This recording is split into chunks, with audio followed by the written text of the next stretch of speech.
Come sta reagendo Moltiplica alla crisi? Al giorno d'oggi chi riesce a stare in piedi è perché non ha vissuto nel passato la giornata, ma ha sempre guardato oltre, è sempre stato lungimirante. Un'opportuna strategia a medio e lungo termine ha portato Moltiplica ad effettuare investimenti pesanti, nonostante il periodo non certo favorevole. E gli investimenti in servizi, infrastruttura, progetti hanno permesso all'azienda di crescere anno dopo anno.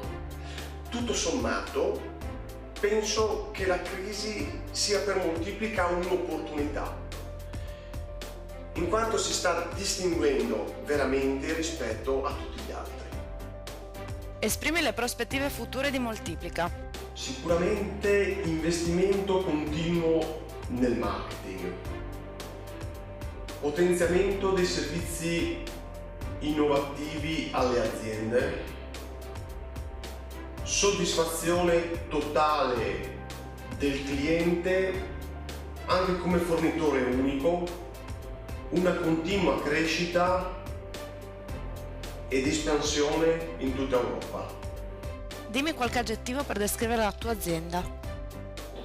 Professionale, seria, risolutiva, veloce, accurata, lungimirante, guardiamo sempre al futuro, rilassante, il cliente sa di essere in ottime mani e quindi può stare tranquillo,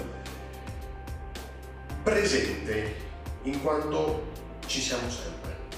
Come riuscire a far fronte a questo periodo di crisi? Suggerisco 3 punti basilari. Il primo, la professionalità. Il secondo è il continuo studio ed aggiornamento. E il terzo, non certamente in ordine di importanza, è l'investimento accurato. Ogni investimento deve portare un vantaggio reale alla vostra azienda, altrimenti